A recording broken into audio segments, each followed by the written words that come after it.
Bonjour. Je me mets un petit peu à la place de tous les jeunes d'aujourd'hui qui doivent se poser plein de questions parce qu'en fait, on est dans une société aujourd'hui où peu à peu, tous ceux d'entre eux qui vont un tout petit peu sur Internet ou autre, ils s'aperçoivent que tout ce qu'ils apprennent à l'école sont des mensonges, que toute la vie réelle n'a rien à voir avec celle qu'ils sont en train de vivre. Et forcément, ils doivent se poser des questions sur leur avenir, etc.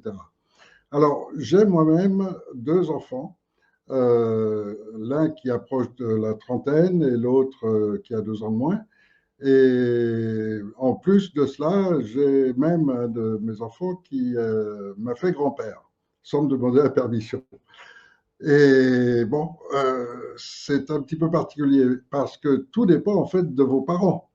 Et donc, vous avez des parents qui vont vous avoir éduqué selon certains principes, selon certaines règles, souvent d'ailleurs d'origine religieuse, d'autres pas, d'autres qui ont complètement inclus la société et qui croient tout ce que raconte BFM TV, d'autres complètement différents et autres.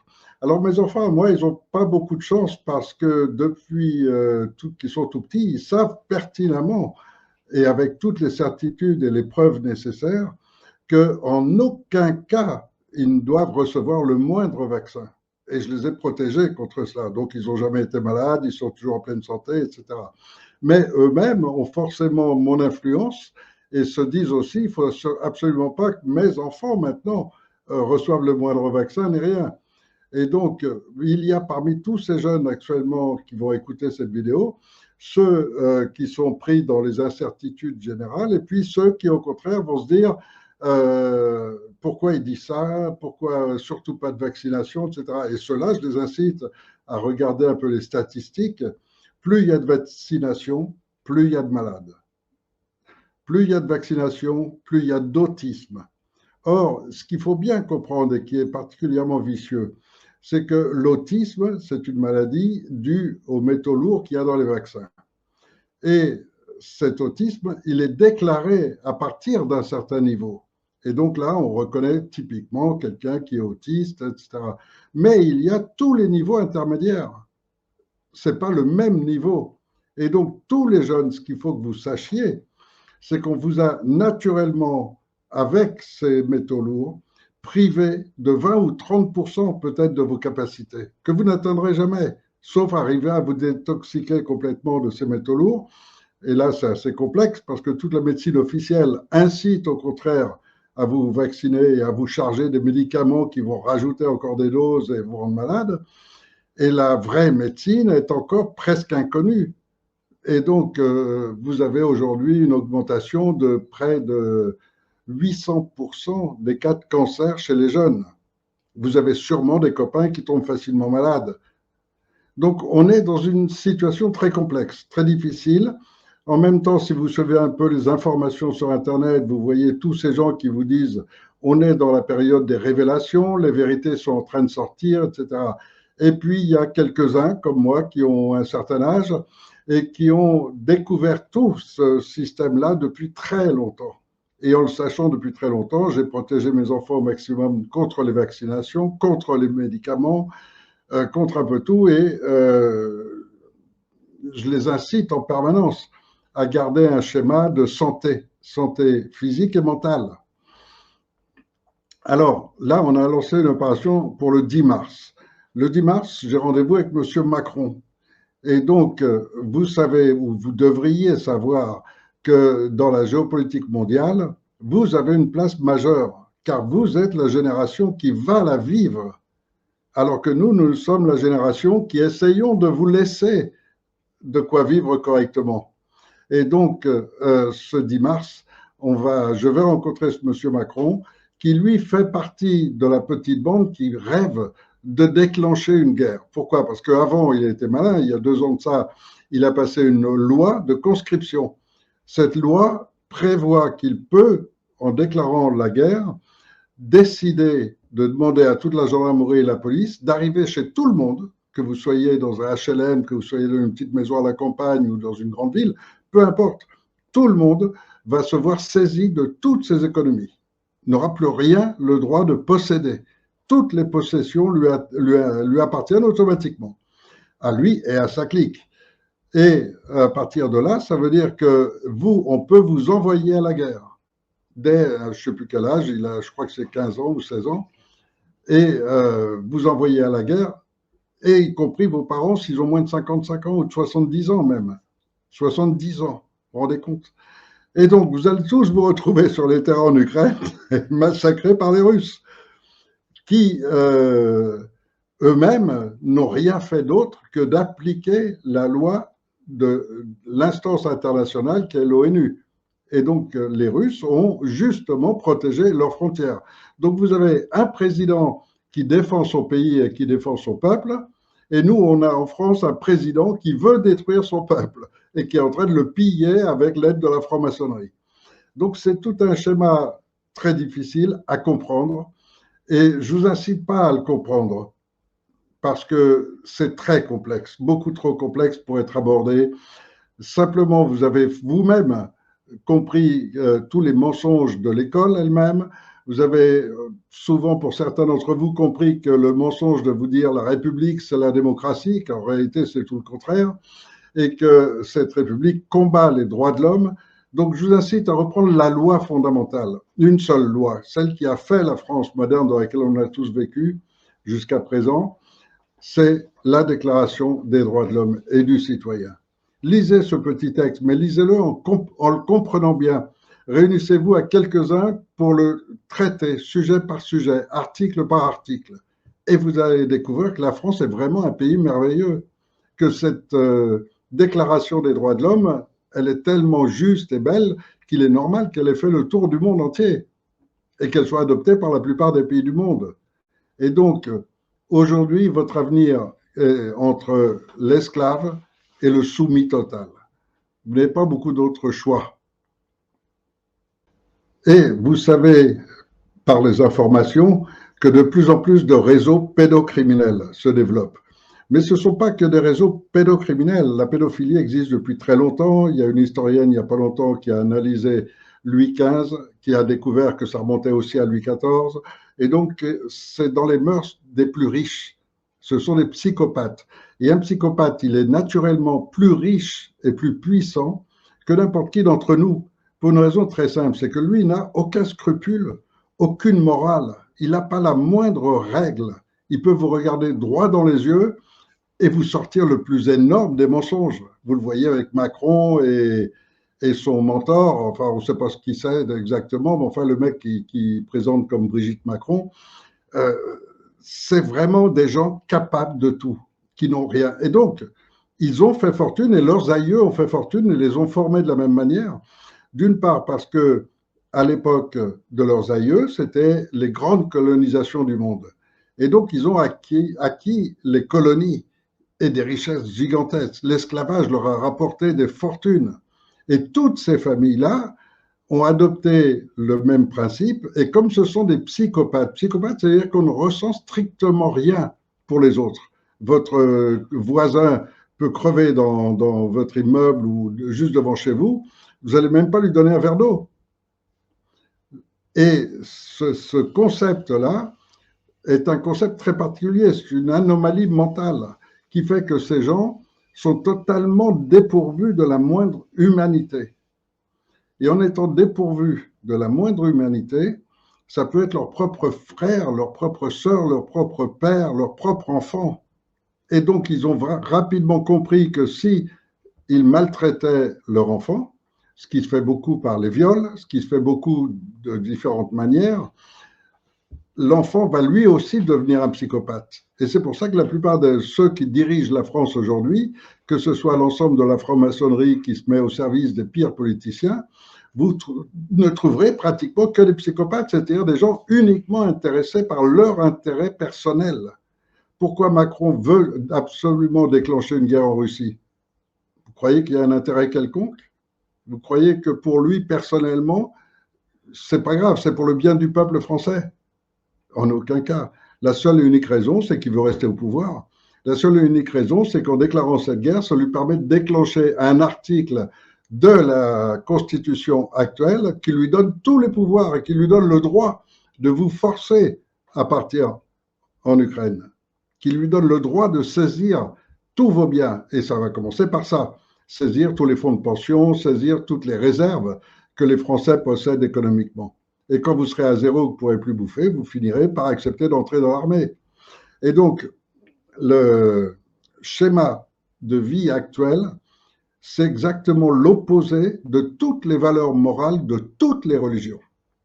Dans n'importe quelle religion, on vous dira de protéger votre père, votre mère, de protéger vos sœurs, de protéger vos frères. Et nous sommes tous liés par ce concept qui est celui du bien. Et à l'inverse, vous avez le concept du mal, qui est la religion sataniste, que Macron n'a pas hésité à vous exposer en plein lors des Jeux Olympiques, qu'il rappelle à tout moment. Et ça, c'est sa religion, et lui, c'est ma gueule à moi. Qu'est-ce que je veux? Moi, ce que je veux, c'est du pouvoir et du pognon. Du pouvoir, du pognon, il est prêt à faire les pires emprunts au nom de la France pour s'en mettre un paquet dans la poche. Et lui, il est assuré pour des générations, et il va pouvoir traiter ses enfants de la même manière. Et donc, continuer à perdurer ce système. Et moi, je m'appelle Éric Furil, et j'ai conçu un système basé sur le bien. J'ai conçu un système qui fait que du jour au lendemain, la France peut éliminer tous ses politiciens, tous les réseaux pédocriminels et revenir à une vraie santé par des vrais médecins, revenir à un vrai système politique juste. Et un système politique juste, c'est un système dans lequel tout le monde participe. Vous avez parmi vous les futurs dirigeants de la France. Et si vous avez des idées, ben, il ne faut pas les renfermer sur vous-même, il ne faut pas qu'elles disparaissent, qu'elles soient reprises par d'autres, volées. Ou... Non, il faut que chacun puisse s'exprimer. Et c'est ça le système qu'on a conçu, qui s'appelle un Conseil national de transition, qui a été déclaré en droit international depuis 2015 et qui est la seule autorité légitime de France. Et ça depuis 2015. Alors bien sûr, on a interdit de le proclamer, on a interdit aux grands journaux d'en parler, etc., parce que ça intéresse tout le monde. Personne n'en veut de ce conseil. Pourquoi? Parce qu'il n'y aura plus de président, il n'y aura plus de ministre, il n'y aura plus de gens au-dessus des autres. Or, toute la société humaine s'est bâtie sur un concept. Ceux d'entre vous qui font de la philosophie, faites un peu de recherche dans ce domaine-là. Toute la société humaine, depuis plus de 10 000 ans, de nos connaissances en tout cas, a toujours été bâtie sur le principe de suprématie. C'est toujours le plus fort qui est le plus important, qui gagne le plus, qui a tous les avantages. Et donc, il faut toujours être au-dessus. Cette volonté d'être au-dessus, vous la retrouvez dès l'école, avec les notes, avec tout ça, où chacun est valorisé par rapport aux autres. Et donc, lui, il est au-dessus, c'est bien, les parents sont contents, ils signent avec plaisir le bloc-notes. Les pays, aujourd'hui, c'est ceux qui trouvent les meilleures armes pour dominer l'autre. Et aujourd'hui, vous avez une course contre la montre pour les armes les plus performantes qui tuent le plus de monde possible en le moins de temps possible. Et c'est la course entre la Chine, la Russie, l'Inde qui s'y mêle, et les Américains, bien sûr. Et donc, tout ça, c'est le schéma de vie dans lequel on est. Et ce schéma s'est imposé à travers le pire de tous les systèmes politiques qui existent, la République. Il n'y a rien de pire. Et aujourd'hui, le CNT a déclenché un appel pour le 10 mars, jour où j'ai une réunion avec Macron pour le rencontrer personnellement et lui offrir une possibilité de gérer les choses avec intelligence, pour une fois. Donc, j'ose espérer qu'il ne va pas se cacher, qu'il ne va pas refuser cet entretien. Je vais y aller accompagné d'un huissier de justice, peut-être d'une petite escorte qui m'accompagnera jusqu'au perron de l'Élysée. Et à la sortie, j'annoncerai à tous ceux qui auront bien voulu venir témoigner, c'est-à-dire voir s'il me fait abattre, s'il me permet de m'exprimer, s'il me permet d'être reçu à l'Élysée, etc. Donc, il faut un témoignage, et pas seulement celui de l'huissier. Je veux le témoignage du peuple, des gens, des vrais. Et donc, si des jeunes viennent, c'est surtout pas pour faire un rassemblement, parce que pour ça, il faudra avoir une étiquette, une pancarte, ou quoi. Rien de tout ça. Chacun vient totalement librement, juste pour dire ce qu'il aura vu et pouvoir le répercuter sur les réseaux sociaux, en parler autour d'eux et simplement pour dire voilà ce que j'ai vu, voilà ce qui s'est passé. En revanche, si j'en ressors libre et vivant, je prendrai un micro à ce moment-là et j'ai une petite équipe qui va me préparer le matériel nécessaire pour pouvoir parler au micro et être entendu de tous, et je donnerai immédiatement la teneur de l'entretien que j'aurai eu avec M. Macron. Donc voilà, je voulais que les jeunes, vous sachiez que nous, on se bat pour votre avenir, pour votre futur, mais que c'est vous qui le gérerez. Donc, vous êtes le véritable témoin du monde qui va se créer demain. Donc, si quelques-uns d'entre vous veulent venir voir ce qui se passe, et contrôler et en même temps témoigner par la suite des réalités de notre monde, soit vous acceptez d'être totalement soumis, esclaves, et dans quel cas surtout ne venez pas parce qu'on ne vous servira à rien, et vous ne ferez que dire ce qu'on vous dira de dire. Soit vous êtes responsable et vous avez envie d'une belle vie. Vous avez envie de vous marier, de rencontrer la femme de vos rêves, d'avoir des enfants que vous élèverez selon vos critères, etc. Eh bien, si vous voulez de ce genre de vie, alors venez y participer concrètement, car le principe de ce conseil de transition qui va se mettre en place, c'est un principe dans lequel de l'âge de 14 ans jusqu'à plus de 100 ans, tout le monde participe automatiquement à la gouvernance du pays. Et donc les choses que vous notez qui ne vont pas dans l'école, dans les relations, là je parle à des jeunes en général qui ont entre 14 et 30 ans. Il y a des jeunes de 14-15 ans qui sont super intelligents, super évolués, etc., qui ont des idées géniales. Moi, à l'âge de 15 ans et demi, j'ai inventé le troisième feu que vous voyez sur toutes les voitures du monde aujourd'hui. J'ai inventé ce troisième feu. J'ai eu l'idée, je l'ai mis au point de manière bien plus perfectionnée que le système actuel du troisième feu qui s'allume en plus des deux autres feux quand on freine. Et j'ai cru en cette société. Et donc j'ai fait l'erreur, j'ai été le déclaré comme brevet d'invention à l'INPI, etc. Et puis je me suis fait voler l'invention par, je crois que c'est Renault ou autre, dans les formes les plus épouvantables. Et donc plein de jeunes ont des idées géniales qui ne sont jamais exploitées, qui sont volées par d'autres, qui sont réduites, ou qui disparaissent quand elles gênent, comme par exemple le moteur à énergie libre, le moteur à eau. Et tout ça existe depuis très longtemps. Et c'est interdit. Guérir le cancer, on le sait depuis plus de 50 ans. Et c'est interdit. Et ainsi de suite. Donc, si vous faites des recherches dans n'importe quel domaine, vous pourrez vérifier tout ce que je dis.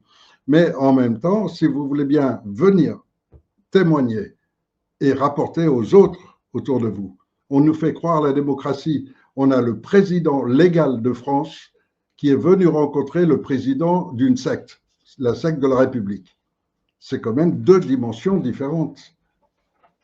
Et le minimum, c'est que celui qui a usurpé le pouvoir doit recevoir celui qui est l'autorité légitime de France. Et donc, vous pourrez témoigner qu'il a accepté ou qu'il a refusé, du fait qu'il a une énorme complicité parce que dans toute sa police, etc., il tient les gens par de l'argent. Soit vous obéissez, soit on vous supprime la paye. Et donc, c'est comme ça qu'on tient vos parents, c'est comme ça qu'on tient tout le monde, par la corruption. Et cette corruption, elle peut disparaître du jour au lendemain. Et on peut transformer notre monde, le rendre beau. Et c'est vous qui le ferez, et c'est vous qui en bénéficierez, et en ferez bénéficier vos enfants. Donc, dites-vous que ça vaut la peine que quelques-uns d'entre vous soient présents place de la Concorde le 10 mars. Je me présenterai à 15 heures précises avec un huissier de justice à la première barrière. Et normalement, comme on a averti l'Élysée de cette venue et de ce rendez-vous depuis longtemps, ça a été transmis directement à l'Élysée, donc ils le savent, et normalement, Macron a dû donner les ordres pour qu'on nous laisse passer. Si ce n'est pas le cas, vous en serez témoin. Et vous pourrez dire, voilà, on a aujourd'hui un système dans lequel on est tous condamnés à la pauvreté ou à l'esclavage d'une manière ou d'une autre. Et quand quelqu'un a voulu offrir autre chose, ça a été totalement refusé. Donc voilà, on sait dans quelle société on est. Maintenant, qu'est-ce qu'on fait? Ça, ce sera votre problème.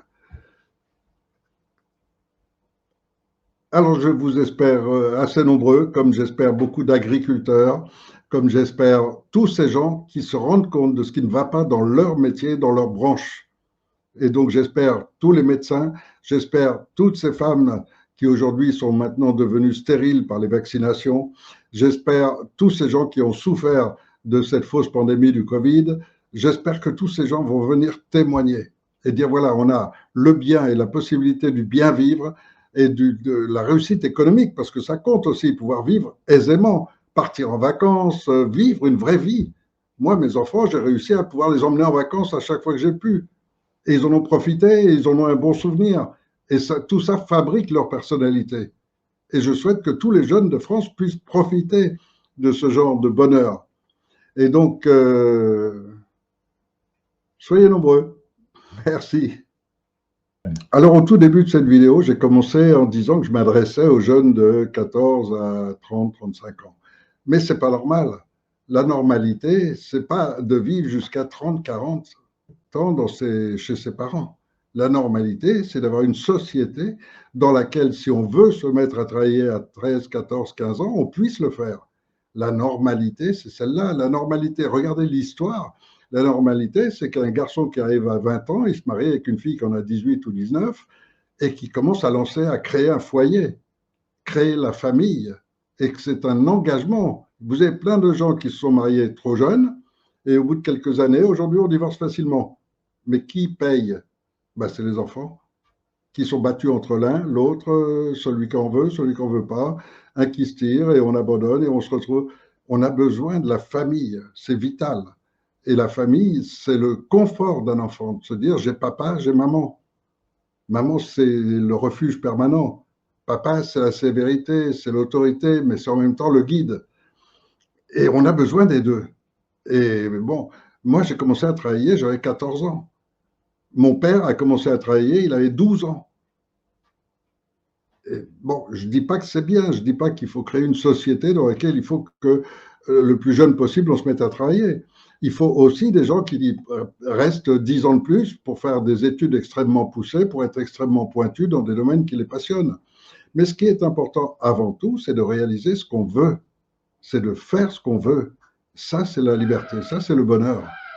Et la liberté, c'est pour celui qui a seulement 14 ans, 15 ans, bah, il est passionné par le bois ou par la ferme ou par n'importe quel type. Alors, pardon s'il y en a beaucoup qui sont ennuyés que je m'adresse à eux, parce que c'est vrai que ce n'est pas du tout le rôle des jeunes de se préoccuper de la société. Mais aujourd'hui, on est obligé, vu l'état des choses, si on ne veut pas que vous alliez à la guerre, si on ne veut pas que vous fassiez massacrer, si on ne veut pas que vous soyez des esclaves, des soumis, et qu'on veut que vous soyez des hommes, mais des hommes, des vrais. Et quand je dis des hommes, c'est bien sûr hommes ou femmes. Si on veut ça, et on est quelques-uns à vraiment le vouloir, que vous soyez libres, que vous puissiez vous assumer complètement, euh, alors il fallait que quelqu'un s'adresse à vous réellement. Et donc, je m'adresse à vous pour vous dire, quel que soit votre âge, enfin bon, moi je l'ai vécu comme ça, j'avais qu'une hâte, c'était sortir de chez mes parents. À l'âge de 16 ans, j'ai loué mon premier appartement, 16 ans et demi. J'ai loué mon premier appartement avec un copain, et puis j'ai commencé ma vie, et ça a été du bonheur toute ma vie. Et donc, je souhaite que tout le monde puisse faire la même chose s'il le veut. Et puis, j'ai des amis qui ont préféré faire quelques années de plus d'études parce qu'ils voulaient dans une certaine branche. Et puis, avec le recul, je me suis rendu compte que tous ceux qui avaient trop poursuivi leurs études avaient fini totalement formatés, perdant leur lucidité, perdant leur bon sens, la simple logique. Et aujourd'hui, je rencontre des gens de 60, 70 ans qui n'ont même pas leur certificat d'études et qui écrivent un français parfait, qui ont tout compris, qui ont des esprits libres. Mais ils ont commencé à travailler à 13, 14 ans. Donc, ça n'a aucune importance. Vos capacités, quel que soit le domaine, vous pouvez les développer dans n'importe quel système. Vous n'êtes pas obligé d'avoir un diplôme qui dit que vous l'avez. J'ai eu des professions difficiles à imaginer pour quelqu'un qui n'a aucun diplôme, qui n'en a jamais voulu. Et ça m'a empêché. Ça ne m'a absolument rien empêché. Aujourd'hui, ils ont créé une société où pour couper du saucisson dans un supermarché, il faut déjà un diplôme. Ça rime à rien. Revenons aux réalités. Alors voilà, je vous dis à tous, soyez témoins. Il y a quelques-uns de vos amis qui peuvent venir pour être témoins des réalités du monde et de les constater. Et puis, bah, si on réussit à changer le paradigme mondial, je vais bientôt faire une vidéo très différente qui sera destinée à tout l'inverse, c'est-à-dire qui sera destinée aux puissances mondiales. Donc, si vous pensez que ce langage a un certain intérêt pour vous, abonnez-vous, faites passer la vidéo à d'autres copains, d'autres amis, que tout ce langage qui n'est pas celui d'habitude, vous entendez des politiciens, etc., que ceux que vous pensez que ça peut leur être utile, n'hésitez pas à leur passer la vidéo. Merci.